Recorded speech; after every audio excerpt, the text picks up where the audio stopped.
प्रधानमंत्री नरेंद्र मोदी आज पश्चिम बंगाल के दौरे पर जा रहे हैं। इस दौरे पर पीएम मोदी सुभाष चंद्र बोस की जयंती के समारोह में हिस्सा लेंगे। केंद्र सरकार ने उनकी जयंती पर हर साल 23 जनवरी को पराक्रम दिवस के रूप में मनाने का फैसला किया है। कोलकाता के विक्टोरिया मेमोरियल में पराक्रम दिवस कार्यक्रम का आयोजन हो रहा है। पीएम मोदी आज सिक्का और डाक टिकट भी जारी करेंगे। बंगाल दौरे से पहले पीएम मोदी असम जा रहे हैं। पीएम मोदी का ये दौरा ऐसे वक्त हो रहा है जब अगले कुछ महीनों में दोनों राज्यों में विधानसभा का चुनाव होना है। पश्चिम बंगाल में विधानसभा चुनाव से टीएमसी में सियासी उबाल है। टीएमसी ने विधायक वैशाली डालमिया को पार्टी से निष्कासित कर दिया है। बल्ली सीट से विधायक वैशाली ने अपने खिलाफ पार्टी की कार्रवाई पर कटाक्ष किया। वैशाली ने कहा कि लोग पार्टी में ईमानदार नेताओं पर कार्रवाई कर रहे हैं। वैशाली डालमिया बीसीसीआई के पूर्व अध्यक्ष जगमोहन डालमिया की बेटी हैं। वैशाली डालमिया ने हाल ही में भ्रष्टाचार समेत कई मुद्दों पर सवाल उठाए थे। टीएमसी में उलटफेर और बीजेपी के लगातार हमले के बीच आज ममता बनर्जी की पदयात्रा है। बीजेपी सांसद लॉकेट चैटर्जी ने कानून व्यवस्था के मामले में बंगाल की तुलना पाकिस्तान से की है। उन्होंने ममता पर निशाना साधते हुए राज्य की खराब कानून व्यवस्था पर सवाल उठाए। उत्तर 24 परगना में लॉकेट चैटर्जी ने कहा कि अगर कोई टीएमसी में क्राइम करता है तो उस पर कार्रवाई नहीं होती है। बीजेपी अध्यक्ष जेपी नड्डा के काफिले पर हुए हमले का जिक्र करते हुए उन्होंने कहा कि उस वक्त जिस तरह से पत्थरबाजी हो रही थी उससे ऐसा लग रहा था कि कार पाकिस्तान की तरफ जा रही थी। गृह मंत्री अमित शाह आज से 2 दिनों के नॉर्थ ईस्ट दौरे पर हैं। अमित शाह असम मेघालय का दौरा करेंगे। आज वो असम के गुवाहाटी पहुंच रहे हैं। केंद्रीय अर्धसैनिक बलों के लिए गृह मंत्री आज Ayushman Bharat health care scheme launch करेंगे। इस खास मौके पर स्वास्थ्य मंत्री डॉक्टर हर्षवर्धन भी रहेंगे। आज ही अमित शाह मेघालय के लिए भी रवाना होंगे। शिलांग में नॉर्थ ईस्ट काउंसिल की बैठक में शाह हिस्सा लेंगे। उसके बाद कल वो असम लौट आएंगे। रविवार को Amit Shah Bodoland territorial reason accord के हस्ताक्षर के 1 साल पूरे होने के कार्यक्रम में हिस्सा लेंगे। कांग्रेस के पूर्व अध्यक्ष राहुल गांधी का आज से तमिलनाडु का 3 दिवसीय दौरा शुरू हो रहा है। आज कोयम्बटूर पहुंचकर राहुल गांधी छोटे कारोबारियों से मुलाकात करेंगे। साथ ही कई ट्रेड यूनियन के साथ भी वो मिलेंगे। 1 हफ्ते पहले ही राहुल गांधी मदुरई गए थे, जहां वो पोंगल के जश्न में शामिल हुए थे। तमिलनाडु में होने वाले चुनाव को देखते हुए राहुल गांधी का दौरा काफी अहम माना जा रहा है।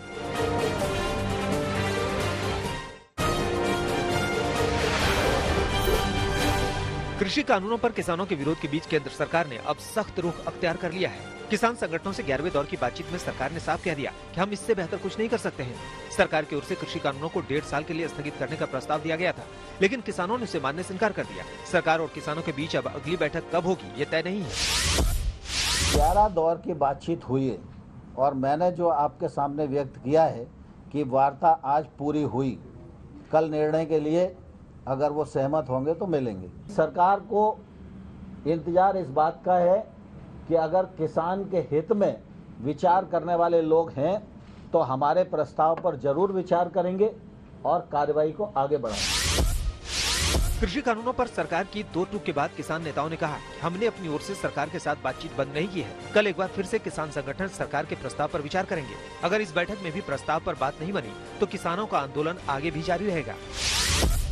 बातचीत ये हुई कि जो उनको पहला प्रस्ताव था उनने कहा कि हमारा वही है और आप अगर इस पर तैयार हो और घटा बढ़ा सकते हैं दिनों को, भाई 1.5 साल की जगह 2 हो जाएगा, ये हो जाएगा, मतलब ये एक उनकी तरफ से आया है, मतलब 2 साल तक वो कर सकते हैं। और कोई इस पर तैयार हो तो हम बैठ के कल बात कर सकते हैं, नहीं अगर तैयार हो तो नहीं कर सकते। ये लोगों ने क्या कहा? हमने कुछ नहीं, हम बता दिया कल हमें जरूरत होगी तो आपको बता दें। 26 जनवरी को किसानों के ट्रैक्टर मार्च को लेकर आज फिर से पुलिस और किसान संगठनों के बीच बैठक होगी। अब तक दोनों पक्षों के बीच 4 दौर की बातचीत हो चुकी है, लेकिन इस बातचीत का कोई ठोस नतीजा नहीं निकल सका है। पुलिस अधिकारियों की ओर से किसान संगठनों को रोड मैप दिया गया है, जिस पर किसान नेता विचार करेंगे और आज की बातचीत में इस रोड मैप पर चर्चा होगी। दिल्ली में 26 जनवरी को होने वाले ट्रैक्टर मार्च को लेकर किसानों ने अपनी तैयारियां तेज कर दी है। पंजाब में तमाम शहरों से किसान ट्रैक्टर से दिल्ली की ओर कूच करने की तैयारी कर रहे हैं। वहीं हरियाणा के गोहाना से भी सैकड़ों किसान ट्रैक्टर से दिल्ली के सिंघू बॉर्डर के लिए निकले हैं।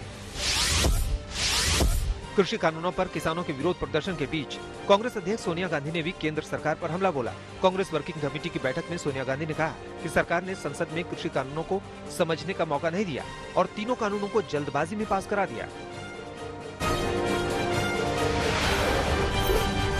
पंजाब के मुख्यमंत्री कैप्टन अमरिंदर सिंह ने बड़ा ऐलान किया है। किसान आंदोलन में जान देने वाले किसानों के परिवार वालों को 5-5 लाख रुपए और नौकरी देने का वादा किया है। दिल्ली बॉर्डर पर प्रदर्शन करने वाले ज्यादातर किसान पंजाब से ही हैं। कैप्टन अमरिंदर सिंह लगातार आंदोलनकारी किसानों का समर्थन कर रहे हैं और केंद्र से कृषि कानून को वापस लेने की मांग कर रहे हैं। राजस्थान के लिए बीजेपी ने कोर ग्रुप का ऐलान कर दिया है। इस कोर ग्रुप में पूर्व सीएम वसुंधरा राजे का भी नाम है। वसुंधरा के अलावा केंद्रीय मंत्री गजेंद्र सिंह शेखावत, अर्जुन राम मेघवाल और कैलाश चौधरी को भी कमेटी में जगह दी गई है। 12 सदस्यों की लिस्ट में पार्टी प्रदेश अध्यक्ष सतीश पूनिया, नेता प्रतिपक्ष गुलाब चंद कटारिया भी हैं। महाराष्ट्र के मुख्यमंत्री उद्धव ठाकरे ने पुणे में सीरम इंस्टीट्यूट का दौरा किया। उद्धव के साथ उनके बेटे और सरकार में मंत्री आदित्य ठाकरे भी थे। सीरम इंस्टीट्यूट के नए प्लांट की एक बिल्डिंग में गुरुवार को आग लगने से 5 लोगों की मौत हो गई थी। महाराष्ट्र सरकार ने इस हादसे की जांच का आदेश दिया है। वेब सीरीज मिर्जापुर की जांच के लिए मुंबई पहुंची यूपी पुलिस की टीम को 3 दिनों के बाद जांच की इजाजत मिल गई। वेब सीरीज मिर्जापुर को लेकर यूपी के मिर्जापुर में शिकायत दर्ज कराई गई थी, जिसके बाद यूपी पुलिस की एक टीम जांच के लिए मुंबई पहुंची थी, लेकिन 3 दिन तक उसे जांच की इजाजत नहीं मिली थी।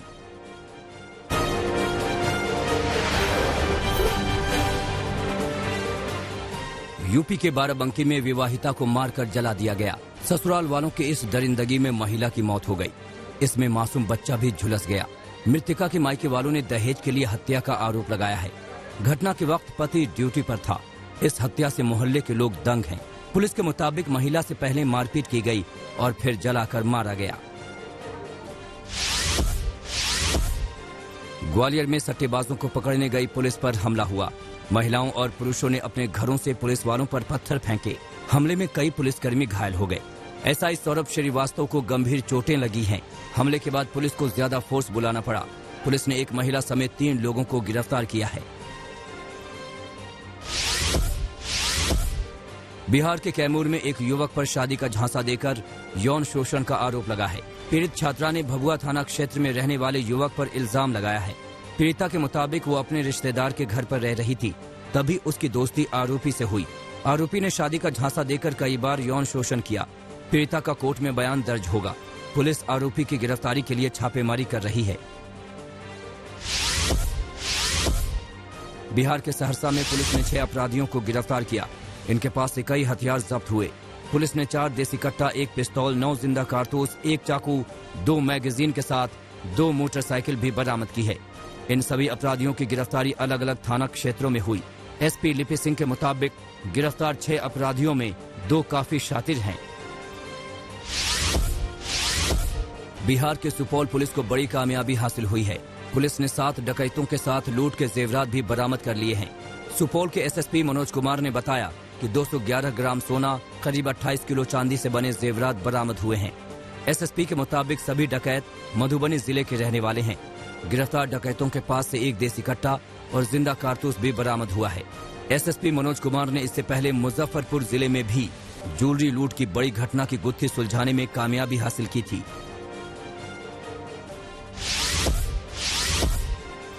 गुरुग्राम के सोना में डकैती के बाद हत्या का मामला सामने आया है। अज्ञात बदमाशों ने 65 साल की महिला की हत्या कर दी। डकैती के बाद हत्या को अंजाम देने के मामले में पुलिस ने 2 संदिग्धों को हिरासत में लिया है। पुलिस सूत्रों के मुताबिक वारदात का मास्टरमाइंड जुवेनाइल ही था और उसी ने अपने 2 साथियों के साथ मिलकर डकैती के बाद हत्या की। पुलिस की पूछताछ में भी आरोपियों ने गुनाह कबूल किया है।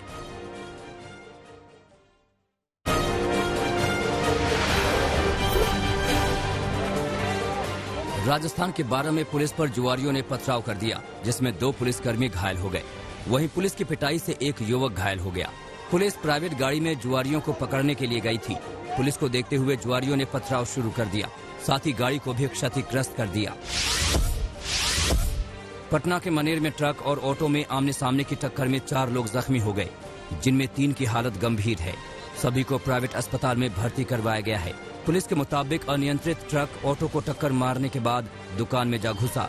इस हादसे में दुकानदार बाल बाल बच गया।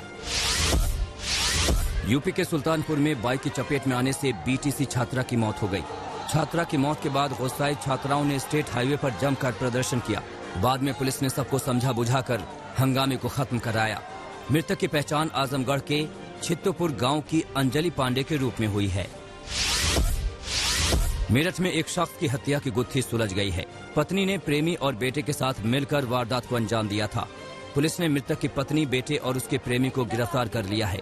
पुलिस के मुताबिक हत्या के पीछे की वजह मृतक की पत्नी के अवैध संबंध और शराब पीकर घर में मारपीट है। नोएडा एसटीएफ ने अपहरणकर्ताओं के चंगुल से छात्र को छुड़ा लिया है। इस मामले में एसटीएफ ने 2 आरोपियों को गिरफ्तार किया है। हालांकि अपहरण में शामिल एक महिला डॉक्टर अभी भी फरार है। 18 जनवरी को अपहरणकर्ताओं ने मेडिकल की पढ़ाई कर रहे छात्र की किडनैपिंग की थी। रिहाई के बदले किडनैपर 70 से 80 लाख रुपए की फिरौती मांग रहे थे। आगरा में जीआरपी की टीम ने 3 शातिर तस्करों को गिरफ्तार किया है। गांजे की खेप लेकर मथुरा जाते समय तीनों तस्कर पकड़े गए। जीआरपी की टीम को चेकिंग के दौरान इन तीनों पर शक हुआ। तीनों समता एक्सप्रेस में सवार होकर विशाखापट्टनम से आगरा आए थे और वहां से मथुरा जाने वाले थे। गिरफ्तार किए गए तीनों शातिर युवक उड़ीसा के रहने वाले हैं। मुजफ्फरनगर में मुठभेड़ के बाद पुलिस ने 10 बदमाशों को गिरफ्तार किया है। इन पर कई थाना क्षेत्रों में लूट, डकैती और शराब तस्करी जैसे 28 केस दर्ज हैं। पुलिस को इनकी तलाश लंबे समय से थी। इन बदमाशों के पास से एक देसी तमंचा और कारतूस भी जब्त किया गया है। बिहार के सोनपुर में गंगा नदी में 2 नावों की टक्कर में बड़ा हादसा हो गया। एक ही परिवार के 3 लोग डूब गए। एसडीआरएफ की टीम रेस्क्यू ऑपरेशन में लगी हुई है। वहीं सीओ अजित कुमार मौके से फरार हो गए। एक नाव बालू से लदा हुआ था।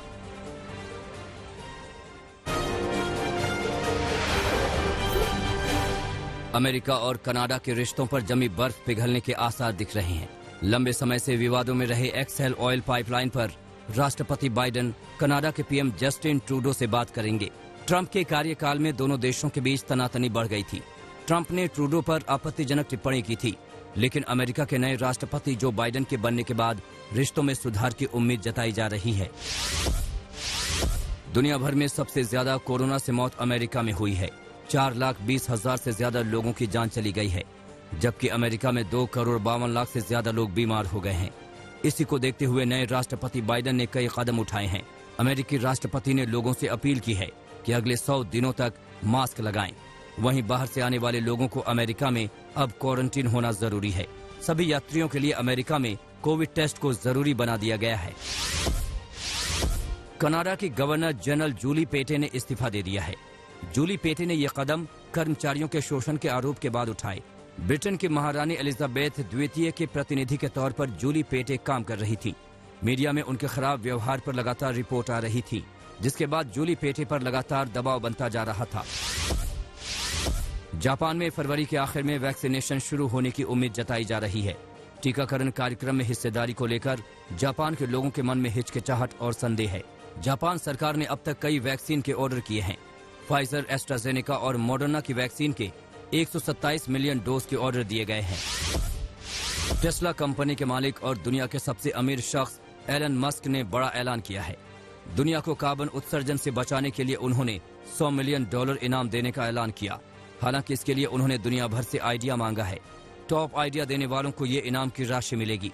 मस्क की कंपनी टेस्ला धरती से प्रदूषण और कार्बन से बचाने के लिए पूरी तरह प्रतिबद्ध है।